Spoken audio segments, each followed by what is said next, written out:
वशिष्यते। पूर्णस्य पूर्णमादाय पूर्णमेवावशिष्यते।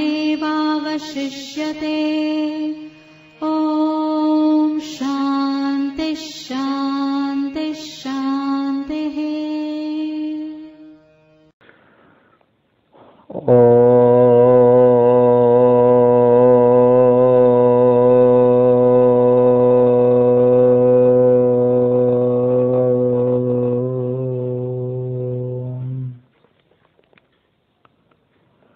भद्रं कर्णेभिः शृणुयाम देवाः। भद्रं पश्येमाक्षभिर्यजत्राः। स्थिरैरङ्गैस्तुष्टुवागुंसस्तनोभिर्व्यसेम देवहितं यदायुः। स्वस्ति न इन्द्रो वृद्धश्रवाः। स्वस्ति नः पूषा विश्ववेदाः। स्वस्ति नस्तार्क्ष्यो अरिष्टनेमिः। स्वस्ति नो बृहस्पतिर्दधातु। ॐ शान्ति शान्ति शान्तिः। शङ्करं शङ्कराचार्यं केशवं बादरायणं सूत्रभाष्यकृतौ वन्दे भगवन्तौ पुनः पुनः। ईश्वरो गुरुरात्मेति मूर्तिभेदविभागिने व्योमवद्व्याप्तदेहाय दक्षिणामूर्तये नमः। ॐ शान्ति शान्ति शान्ति।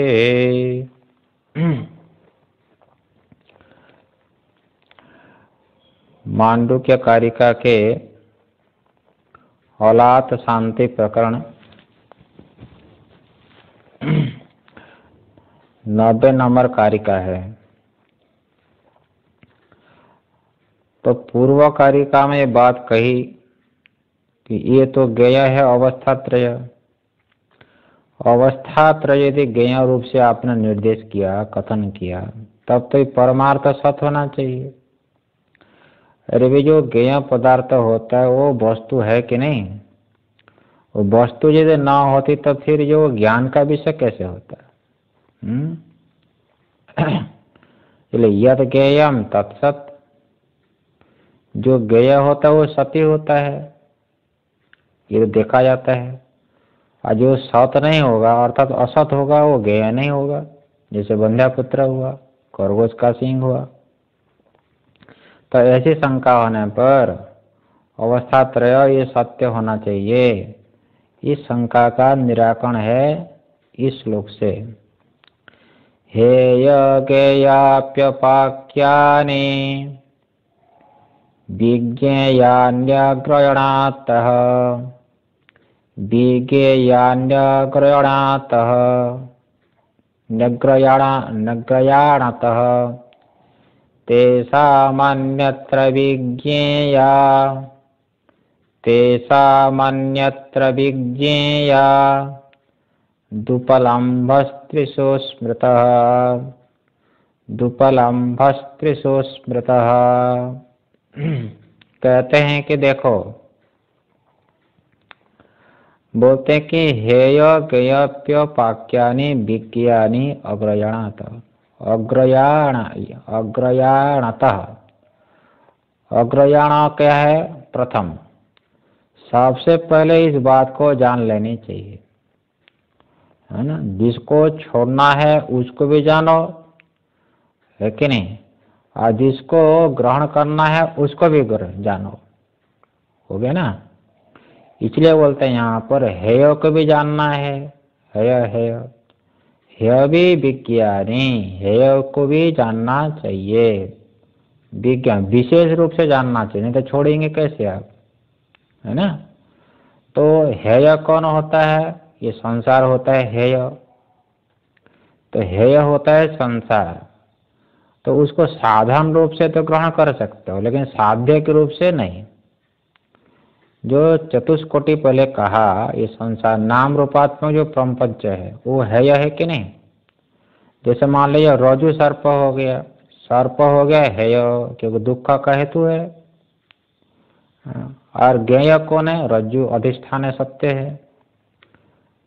ठीक इसी प्रकार नाम रूपात्मक जो प्रपंच है, भले ये साधन है हमारे लिए, लेकिन साध्य के रूप से नहीं। साध्य के रूप से उसको छोड़ना पड़ता है। जब तक साध्य की प्राप्ति नहीं हो जाती है तब तक संसार तो ग्रहण करने योग्य है, लेकिन जब परमात्मा की प्राप्ति हो गई तो संसार की कोई आवश्यकता नहीं है। इसलिए हेय कहते हैं। अवस्थात्रय जो है वो अनात्मा होने से हेय, वो आत्मा न होने से हेय है वो, ठीक है। और जो स्वरूप आत्मा है ये हो गया ज्ञेय, जो सत्य है वो हो गया ज्ञेय। वो सत्य वस्तु, अधिष्ठान वस्तु, जिसको जानने पर अज्ञान की निवृत्ति होती है, परमानंद की अनुभूति होती है, वो होता है ज्ञेय। उसको भी जानना चाहिए। वो तुरीय चेतन हो गया ज्ञेय। तीनों अवस्था को प्रकाशित करने वाला वो स्वरूप है, वो हो गया ज्ञेय। और वो कहते हैं आप्य, जिसको प्राप्त करना है वो होता है आप्य। आप्य कौन है? परमात्मा का साक्षात्कार करने के लिए जो साधन रूप से जो प्राप्य है, श्रवण मनन निध्यासन, ये हो गया आप्य। उसको तो ग्रहण करना होता है। सन्यासी के लिए कहा कि सन्न्यस्य श्रवणम कुर्यात्, आत्मा वरे द्रष्टव्य श्रोतव्य मंतव्य निधिध्यासितव्य। इस श्रवणादि साध्य को प्राप्त करने के लिए हो गया आप्य। उसको भी जानना चाहिए, तब तो ग्रहण करोगे। और कहते हैं पाक्य, जिसको पकाना है, पकाना है, उसको भी जानना है। किसको पकाना है? ज्ञान के जो प्रतिबंधक होते हैं, ज्ञान के जो प्रतिबंधक है राग द्वेष, ये राग द्वेष वगैरह जो संसार में है, जिसके कारण हमको आत्मज्ञान नहीं हो पा रहा है, चित्त में वेदांत का विचार नहीं हो पा रहा है, वो जो राग द्वेष जो प्रतिबंधक ज्ञान के, उसको पकाना पड़ता है। वो पाक्य है, पकाना है उसको। तो राग द्वेष आदि जो ज्ञान, राग द्वेष आदि है तो ज्ञान व्यर्थ है कि नहीं। ये ज्ञान किसी काम का नहीं होता है। ये जगत जो है मिथ्या है, ब्रह्म सत्य है, इस ज्ञान से रति भर भी आपको काम में नहीं आएगा। ये ज्ञान व्यर्थ है। यदि संसार में आपका राग द्वेष है, शरीर में आपका जो है अध्यास है, तो कहीं आपको अनुकूल दिखता है, कहीं आपको प्रतिकूल दिखता है, और आपको शास्त्र का ज्ञान हो गया। क्या ज्ञान हो गया? ब्रह्म सत्यम जगत मिथ्या, जीवो ब्रह्मैव नापरो। ये ज्ञान ये रति भर का भी काम का नहीं है, वो व्यर्थ है। इसलिए राग द्वेष को छोड़ना पड़ता है। इसलिए कहा ज्ञान का अभ्यास करने के लिए राग द्वेष को छोड़ना पड़ेगा। तेना त्यक्तेन भुंजिता माँ गृधा कस्य सिद्धनम। तो यहाँ पर जो पकाना है जो पाक्य कहा है, इसमें दो बातें हैं। एक तो है जो फल पक जाता है शाखा में, फल जब पक जाएगा कि नहीं शाखा में, तो शाखा से फल क्या है? अपने आप गिर जाएगा, अपने आप गिर जाएगा कि नहीं। इस वक्त राग द्वेष जब पक जाएगा विचार से तो अपने आप चला जाएगा, गिर जाएगा। तो एक है पकाना है, दूसरा है पकाने से लेना है।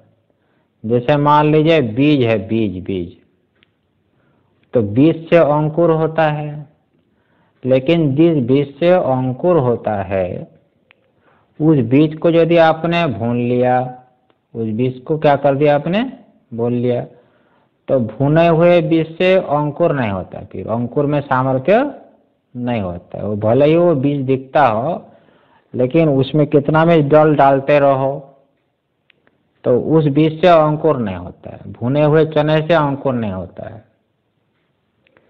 समझ में कि नहीं है? इसी प्रकार विषय का जो भोग करते हो, कहीं अनुकूल वस्तु की प्राप्ति होती है, कहीं प्रतिकूल वस्तु की प्राप्ति होती है। समझ में कि नहीं? इसको यदि आपने भून लिया है, तो इसको यदि भून लिया तो उससे फिर संस्कार नहीं होगा।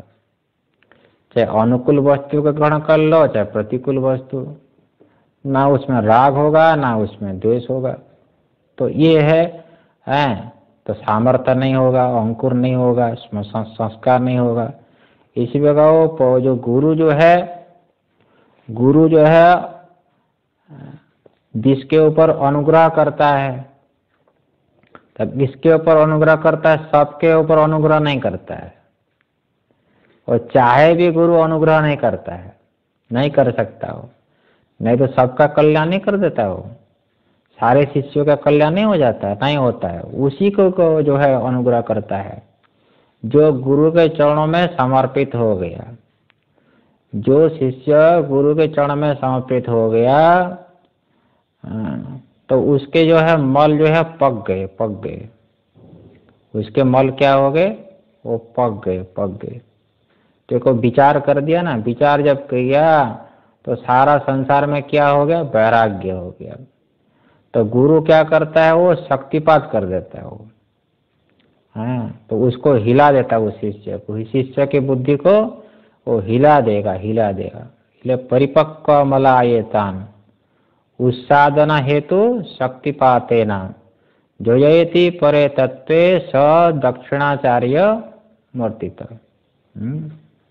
ये कहते हैं भाई देखो, तो जिसके मल पक गए है ना, मल पक गए, उसके ऊपर गुरु क्या करता है? वो शक्तिपात कर लेता है, उसको हिला देता है और सारे मल को वो बाहर निकाल देता है। तो उसके चित्त में कोई राग द्वेष नहीं होता है, फिर वो है ना।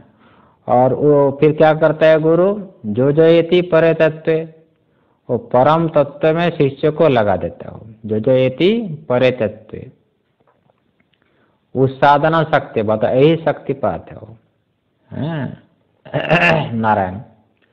और किस रूप से करता है? वो गुरु मूर्ति के रूप से प्रतिष्ठित होकर के, दक्षिणामूर्ति जो है दक्षिणाचार्य मूर्ति, तो गुरु मूर्ति के रूप से प्रकट होकर के वो साधक को गुरु परमात्मा तत्व में वो लगा देता है वो।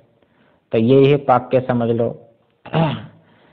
अच्छा, उत्तरार्ध में देखिए, तेषाम अन्यत्र विज्ञात उपलम्भ त्रिषु स्मृता। ये चार कहा ना, चार हेय, ज्ञेय, आप्य और पाक्य। इसमें जो ज्ञेय जो हो परमात्मा है, तुरीय चेतन, तो ये तो अपना स्वरूप है, उसको प्राप्त करना है। और उससे जो अतिरिक्त जितने भी है, देखो वहां पर श्रवण निध्यासन, तो ये भी साधन है। साधन, ये शास्त्र वगैरह ये सब क्या है? साधन है, साध्य नहीं है। उसको साधन रूप से भले ही ग्रहण करना है, लेकिन हमारा साध्य कौन है? वो तुरीय चेतन है। इसलिए कह रहे हैं तेषाम, मतलब चारों में से, विज्ञात अन्यत्र तिषु, विज्ञ हो गया तुरीय ब्रह्म, उससे अतिरिक्त जो तीन है वो हेय है, वो श्रवणादि भी है, और पाक्य भी, राग द्वेष आदि, ये जो है ये सब क्या है? वो आविद्यक पदार्थ है, उपलम्भ। ये सब उपलम्भ है। उपलम्भ का अर्थ क्या है? वो अविद्या से वो परिकल्पित हो, अविद्या से वो परिकल्पित है। और अविद्या से परिकल्पित संसार को नष्ट करने के लिए तो कोई वास्तविक पदार्थ की आवश्यकता नहीं है। अविद्या से परिकल्पित जो मान लीजिए स्वप्न है, स्वप्न का वृक्ष को काटने के लिए वो जागृत के कुल्हाड़ी की कोई आवश्यकता नहीं है। तो स्वप्न के रोग को दूर करने के लिए जागृत औषधि की कोई आवश्यकता नहीं है।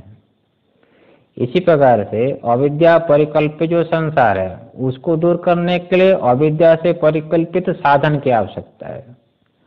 हाँ, ये शास्त्र ये सब क्या हो, वो परिकल्पित है, वो आविद्यक पदार्थ है। तो चलो नारायण, आगे हम थोड़ा सा विचार करेंगे। शंका उत्तरत्वेन श्लोकम अवतार्य, इस शंका का उत्तर के रूप से जो ये श्लोक है, उस श्लोक का अवतरण करके हेय शब्दार्थम व्याचष्टे, जो श्लोक में आया हेय, भाई हेय शब्द का क्या अर्थ है? तो भाष्यकार लिखते हैं,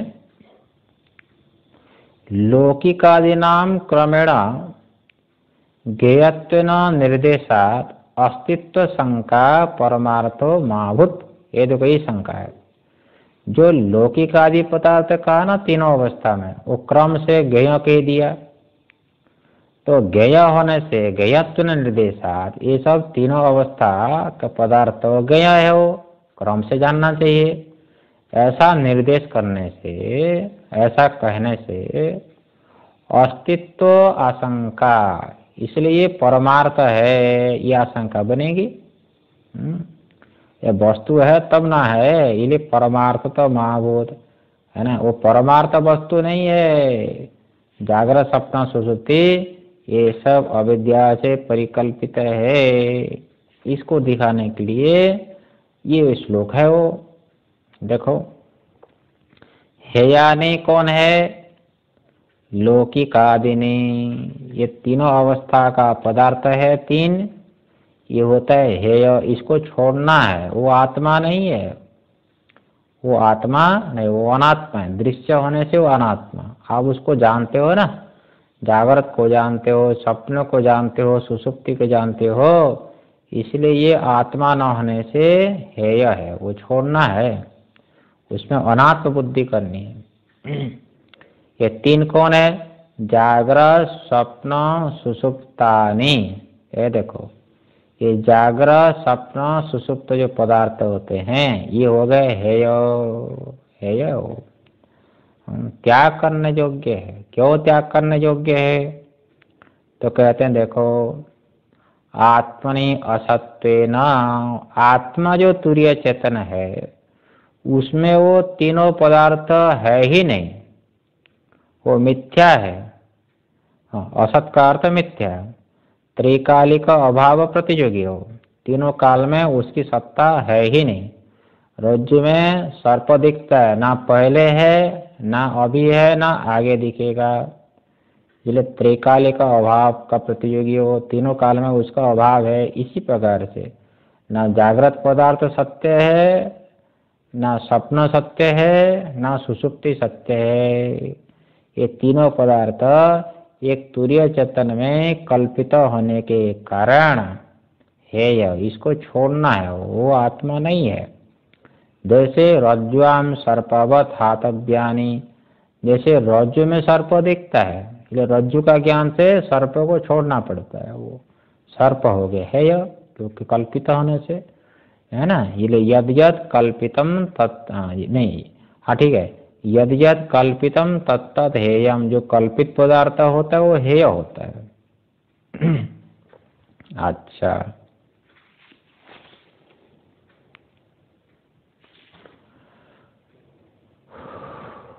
और ज्ञेय कौन है? द्वितीय पदार्थ होगा ज्ञेय। ज्ञातुम योग्यमिति ज्ञेयम, जो जानने योग्य होता है। तो जानने योग्य कौन होता है? सत्य। जिस सत्य के ज्ञान से अविद्या की निवृत्ति होती है, बंधन की निवृत्ति होती है, वो होता है ज्ञेय। रज्जु के ज्ञान से भय की निवृत्ति होती है, रज्जु हो गया ज्ञेय। ये बोलते ठीक इसी प्रकार से परमार्थ तत्व हो गया तुरीय चेतन, जो चतुष्कोटि वर्जितम, देखो लिखा यहाँ पर ज्ञेयम, यह मतलब इस श्लोक में चतुष्कोटि वर्जितम, जो जिसमें तीनों कोटि चार कोटि है ही नहीं। वो कहा ना पहले अस्ति नास्ति, अस्ति नास्ति और नास्ति नास्ति, ये जो चार कोटि बताया, जिसमें चार कोटि का संबंध है ही नहीं, वो ऐसा जो परमार्थ तत्वम, ये हो गया ज्ञेय, क्योंकि वही अपना स्वरूप है ना, वही सत्य है, वो होता है सत्य। जिस मान लीजिए पर्दे में दिखने वाले चित्र को देख करके आपको भय हो रहा है, तो वहां पर ज्ञेय कौन है? पर्दा। पर्दा को आपने जान लिया तो तमाम प्रकार का जो भय हो रहा था वो सब समाप्त हो गया। इसी प्रकार यहाँ पर भी समझ लो। अच्छा, आप्यानि, आप्य पदार्थ कौन है? बोलते हैं आप्तव्यानि। आप्यानि का अर्थ आप्तव्यानि, प्राप्त करने योग्य।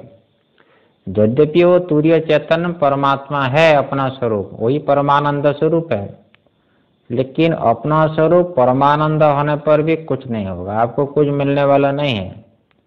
आपके घर में जो है पारसमणि का पत्थर हो, पारसमणि का पत्थर हो, आप मान लीजिए देख भी रहे हो, उससे कुछ नहीं होता है। और ये भी जानते हो कि पारसमणि का एक पत्थर होता है जिसके संपर्क मात्र से लोहा भी सोना हो जाता है, लेकिन उसको जानने से क्या होगा? पारसमणि पत्थर यही है, पारसमणि पत्थर सामने जो दिखाई दे रहा है, ये ज्ञान आपको होना चाहिए। इसी प्रकार आपने शास्त्र से जाना, शास्त्र से ये जाना कि जो है कि आत्मा सच्चित आनंद स्वरूप है।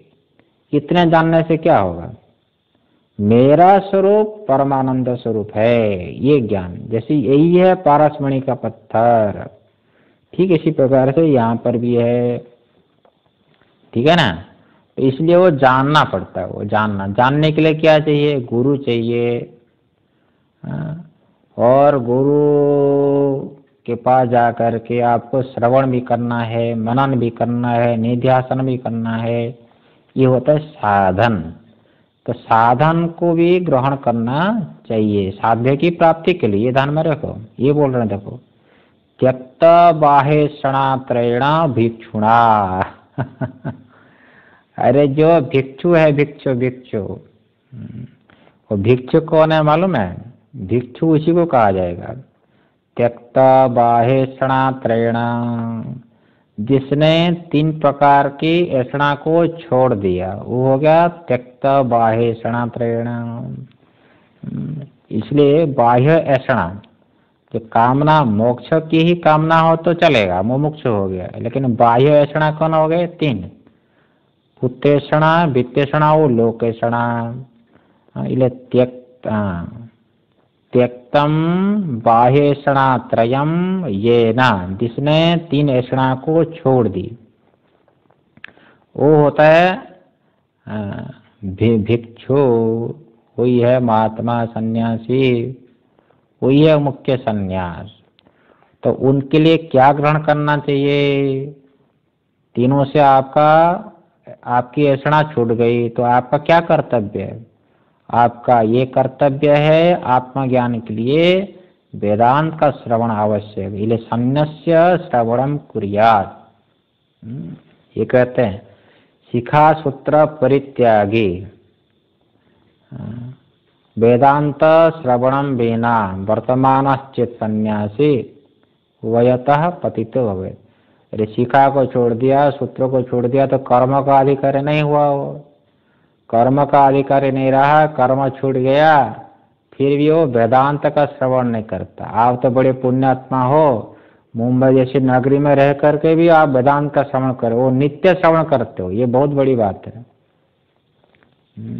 वेदांत का श्रवण आप नित्य करते हो, घर में रह करके भी आप श्रवण कर रहे हो, बहुत अच्छा है।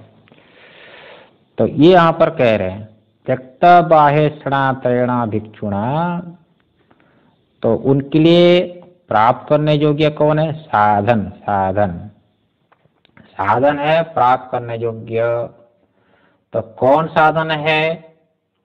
पांडित्य बाल्य मौनाख्यानि साधनानि, ये बोलते हैं वो 3 साधन होते हैं प्राप्तव्य। कौन है 3 साधन? ये 3 साधन तो यही है, पांडित्य, बाल्य और मौना, ये होता है 3 प्रकार का साधन। तो पांडित्य, बाल्य और मौन क्या है, ये जरा समझ के रख लो। तो कहते श्रवण मनन निध्यासन, ये श्रवण हो गया पांडित्य, मनन हो गया बाल्य और निध्यासन हो गया मौना, ये समझना है।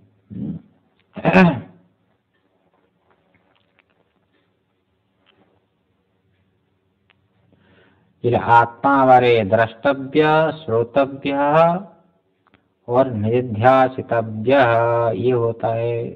टीका में दे दिया देखो, पांडित्य श्रवण को बोलते हैं पांडित्य। तो क्या पांडित्य है? वेदांत तात्पर्य अभिज्ञत्वम। ये देखो वेदांत का जो तात्पर्य होता है, वेदांताम अशेषाणाम, सारे वेदांत का ब्रह्मात्मेन तात्पर्यम आदि मध्यवसानता, वेदांतानाम अशेषाणाम आदि मध्यवसानतः ब्रह्मात्मनेव तात्पर्यम इति ही श्रवणम भवेत्। पंचदशी में कहा सारे वेदांत उपक्रम उपसंहार आदि के द्वारा वेदांत तात्पर्यों का निर्धारण करना, निर्धारण करने में जो अभिज्ञ है इसको कहते हैं पांडित्य। ये बोलते हैं आगे देखो, इसको कहते हैं श्रवणम। तो अद्वितीय वस्तु विचार चातुर्य परिनिष्पन्नम श्रवणम, ये देखो श्रवण है भैया, जो अद्वितीय वस्तु है, निर्विशेष जो परब्रह्म जो वस्तु आत्म वस्तु है, उस वस्तु का जो विचार करने में जो चातुर्य, चातुर्य विचार है, यही है। तो देहांद्रिया से आत्मा अलग है, ये हो गया विचार। मेरा स्वरूप ना इंद्रिय है, ना शरीर है, ना मन है, ना बुद्धि है, तो सबसे अलग आत्मा का विवेचन करना, ये हो गया विचार। तो विचार करने में चातुर्य, विचार करने में चातुर्य क्या है? बुद्धि में जो विलक्षणता है, बुद्धि में जो प्रतिभा है, इसको कहते हैं चातुर्य। तो शब्द के अर्थ को यथावत बुद्धि में धारित कर लेना, ये होता है चातुर्य। ठीक है, तो उससे जो परिष्पन्न होता है निर्णय, ये हो गया श्रवणम। और बाल्यम क्या होता है? बाल्यम मनन को बोलते हैं, बालस्य भाव इति बाल्यम करो, अथवा बलमेव बाल्यम करो, इस प्रकार व्युत्पत्ति जो है इसको कहते हैं मनन।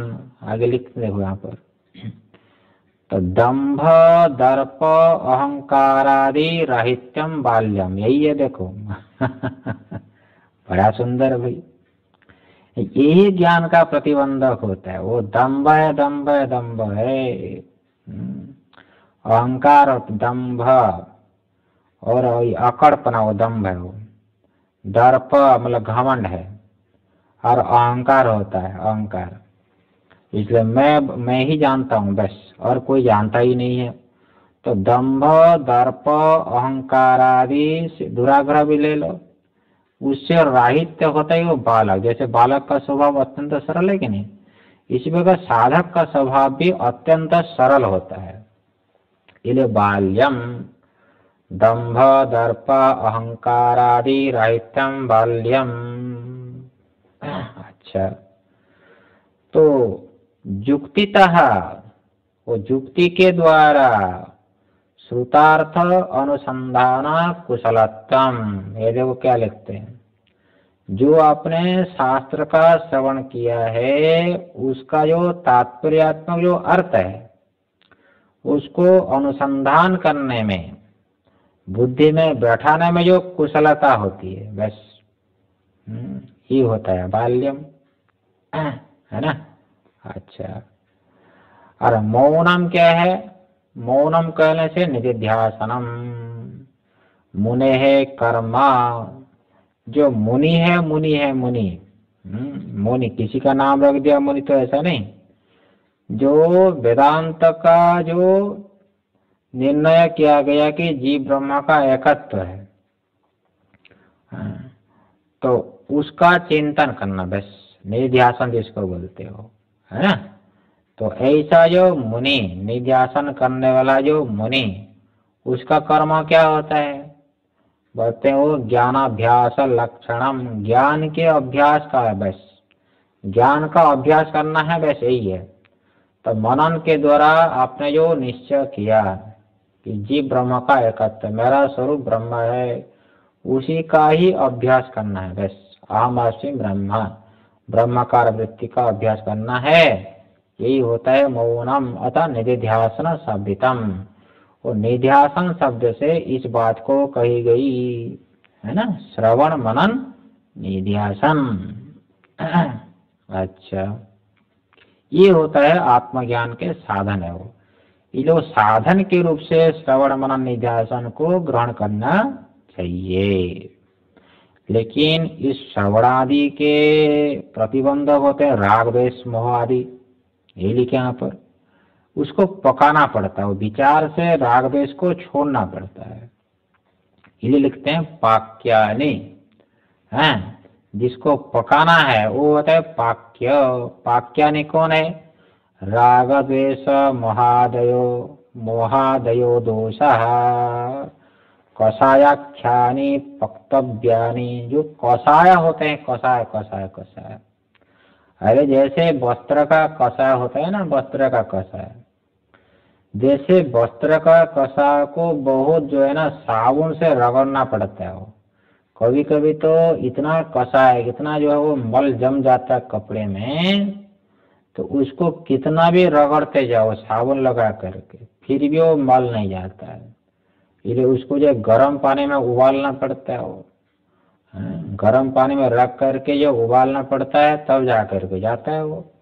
इसी प्रकार से जो राग द्वेष जितने भी होते हैं, राग द्वेष मोह, उसका कितना भी अनुष्ठान कर लो, जब ध्यान कर लो, कितना भी कर लो, कितना भी कर लो, संसार के प्रति जो हमारा राग है, जो हमारा द्वेष है, जो पुत्र आदि में जो मोह है, ये राग द्वेष मोह रूपी जो कषाय रूपी दोष है, इसको जब ध्यान के द्वारा नहीं छोड़ा जा सकता, विवेक करना पड़ता है। और विवेक के बिना राग द्वेष जाता है, ये बात यहाँ पर कह रहे हैं। ठीक है ना भाई? देखो लिखते हैं पाक्यानि राग द्वेष मोहादयो दोषः कषायाख्यान। ये कषाय, कषाय हो मल है, वो चित्त रूपी वस्त्र के ये राग द्वेषादि हो गए, वो कषाय हो मल है, मल। उसको पकाना पड़ता है, वो विवेक से पकाना पड़ता है वो। अच्छा, ये पूर्वार्ध का विचार हुआ। सर्वाणि एतानि हेय गेय आप्य पाक्यानि विज्ञेयानि भिक्षुणा उपायत्वेना। ये देखो यहाँ पर लिख दिया, इसको उपाय के रूप से इसको जानना चाहिए, उपाय रूप से इसको जानना चाहिए, है ना। हाँ, क्योंकि जो आप्य होते हैं ना, ये जरा सा यहाँ पर टिप्पणी में दिया है कि जो आप्य होते हैं श्रवण मनन निध्यासन, ये ब्रह्म ज्ञान का उपाय के रूप से वो जानने योग्य है। वो श्रवण को जाने, मनन को जाने, निध्यासन को जाने, जान करके श्रवण आदि में प्रवृत्त होना चाहिए। वो क्यों? ब्रह्म ज्ञान का उपाय, वो ब्रह्म ज्ञान का साक्षात साधन होता है श्रवण मनन निध्यासन। आत्मा वरे द्रष्टव्य, आत्मा वरे द्रष्टव्य, श्रोतव्य, मंतव्य, निधिध्यासितव्य। अच्छा, और जो हेय है, हेय हेय उसको हातव्य के रूप से वो जानना चाहिए, क्योंकि जाने बिना उसको छोड़ेंगे कैसे आप? जाने बिना तो छोड़ नहीं सकते, इसलिए छोड़ने के लिए उसको जानना पड़ता है। ये जो प्रपंच है शरीर निर्वाह के लिए जितना आवश्यक है उतना तो ग्रहण करो, उससे अतिरिक्त तो वो हेय है, वो ग्रहण करने योग्य नहीं है वो। और जो पाक्य पदार्थ होते हैं राग द्वेष आदि, उसको भी जो है वो पकाने के लिए जानना पड़ेगा। राग द्वेष मोह आदि को ये आत्मज्ञान के प्रतिबंधक है, इसलिए इसको पकाना है, वो विचार के द्वारा विवेक के द्वारा पकाना है, वो निकाल देना है राग द्वेष आदि को। विवेक रूपी वो साबुन, ये रगड़ना और कुछ नहीं है। हाँ, ये रगड़ना ही है, विवेक रूपी ये रगड़ से राग द्वेष आदि जो है कषाय है उसको हटाना पड़ता है। इसलिए वो जानना पड़ेगा ना पहले। ऐसा है, जैसे वस्त्र में ये मल है ये जानना पड़ता है, तब तो उसको फिर हटाओगे, ये तात्पर्य है। अच्छा, और जो तुरीय चेतन है, जो परमार्थ वस्तु है, वो तो अपना स्वरूप है, इसलिए उसको भी जानना है ना। अच्छा, उसके बाद देखो नारायण, अग्रयाणातः मतलब प्रथमतः, ये सबसे पहले वो जानना पड़ता है। तेषां हेयादीनामपि अन्यत्र विज्ञेयात् परमार्थ सत्यम विज्ञेयं ब्रह्मैक वर्जयित्वा। ये देखो वो कहते हैं आजकल सबसे बड़ी समस्या यही है। आजकल जो है ना कलियुग में सबसे बड़ी समस्या यही है कि मान लीजिए कोई साधु भी हो, साधु बन करके भी हमको करना क्या है, बाकी लोग तो छोड़ ही दिए। साधु बन करके भी उनको पता नहीं कि हमारा कर्तव्य क्या है। इस प्रकार मनुष्य जीवन मिल करके भी हमारा कर्तव्य क्या है, ये सब भूले हैं। ये इसलिए भोग करने के लिए मनुष्य जीवन नहीं है, वो तो पशु पक्षी भी भोग करता है, हमसे ज्यादा अच्छा भोग कर रहा है। इसलिए मनुष्य जीवन नहीं है ये। तो सबसे पहले अग्रयाणतः मतलब प्रथमतः, तेषां मतलब हेयादीनाम, वो चार हो गए ना, तो चारों में से अन्यत्र विज्ञेयं परमार्थ सत्यम, परमार्थ सत्य हो गया विज्ञेयम, वो तो ब्रह्म है। हाँ, उसको तो ग्रहण करना, वो तो प्राप्त करने योग्य है, उसको छोड़ करके बाकी जो तीन है वो तो आविद्य गया। उपलम्बन मतलब उपलम्भो मतलब अविद्या कल्पना मात्रम, वो अविद्या से वो परिकल्पित है। अविद्या से परिकल्पित होने पर भी उसी से ही परमात्मा की प्राप्ति होगी। श्रवण मान निध्यासन शास्त्र आदि है तो अविद्या परिकल्पित, लेकिन उसी से ही तुरीय चेतन परब्रह्म की प्राप्ति होगी। थोड़ी टीका है। अच्छा, हेयादीनाम रज्जु सर्पवद अविद्या कल्पितत्वाद नास्ति परमार्थत्वम, यही तो है, नास्ति परमार्थत्व शंका, ये शंका ही नहीं है। ये जो हेय आदि है, हेय आप्य और क्या है जो है पाक्य, ये तीनों जो है ना ये अविद्या से परिकल्पित है। ये रज्जु में सर्प की तरह अविद्या से परिकल्पित है, दृश्य होने पर भी, ज्ञान का विषय होने पर भी पारमार्थिक पदार्थ नहीं है। एक भाषा में पंक्ति ले लो, हेय आप्य पाक्येषु त्रिषु अपि स्मृतः ब्रह्मवेदी, ब्रह्मवेत्ताओं ने कहा है। इसलिए जो है हेय आप्य जो पाक्य है ये तीनों मिथ्या है। परमार्थ न परमार्थ सत्यता त्रयाणाम, ये पारमार्थिक सत्य नहीं है, ये तो कैसा है, वो मिथ्या है। कौन मिथ्या हो गया नारायण? ये तीनों है, हेय भी है और आप्य भी है और पाक्य भी है। वो दृश्य होने से मिथ्या है, वास्तविक पदार्थ नहीं है। यद् अदृश्यम तत्तत् मिथ्या, जो दृश्यमान होता है वो पदार्थ मिथ्या होता है। जैसे स्वप्न हो गया, स्वप्न का पदार्थ पहले कहा ना बैठे थे प्रकरण में, स्वप्न का पदार्थ मिथ्या है। इसमें मिथ्यात्व में जो किसी प्रकार का उभय सम्मत स्वप्न जैसे मिथ्या है, इसी प्रकार से ये जागृत भी दृश्य होने से मिथ्या है। इले जागृत प्रपंचाः मिथ्याः दृश्यत्वात् यथा स्वप्न, जैसे स्वप्न होता है, हो गया ना। तो इस शंका का यहाँ पर निराकरण हो गया। ठीक है भाई। हेय और कौन है, आप्य और पाक्य, ये तीनों जो है वो विज्ञेय है। किस प्रकार से उसको जानना चाहिए? हेय, जो हेय है उसको जानना चाहिए वो छोड़ने के लिए, उसको छोड़ने के लिए। ठीक है। और वो जो आप्य है श्रवण मान निध्यासन, वो भी जानना चाहिए वो साधन के रूप से। ठीक है कि नहीं। और जो आत्मज्ञान के प्रतिबंधक है पाक्य, राग द्वेष मोह, उसको भी जानना चाहिए, क्योंकि पकाना है, उसको छोड़ना है। हो गया ना। ये तीनों उपाय के रूप से जानना है। और वो जो ज्ञेय पदार्थ है तुर्य चेतन, वो हमारा प्राप्तव्य है, ये उसको भी जानना चाहिए। उसको पहले जाने, सामान्य रूप से शास्त्र से आप जाने, फिर उसको प्राप्त करने के लिए, है ना, ये तीनों को पर हेय को छोड़ना पड़ेगा, हेय पदार्थ को, है ना।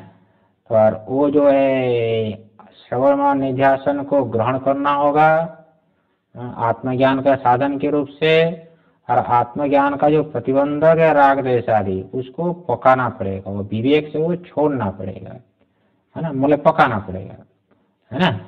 तो इसलिए कहा यहाँ पर ओम भद्रम कर्णेभिः शृणुयाम देवाः भद्रं पश्येमाक्षभिर्यजत्राः स्थिरैरङ्गैस्तुष्टुवागुंसस्तनूभिर्व्यसेमदेवहितं यदायुः स्वस्ति न इन्द्रो वृद्धश्रवाः स्वस्ति नः पूषा विश्ववेदाः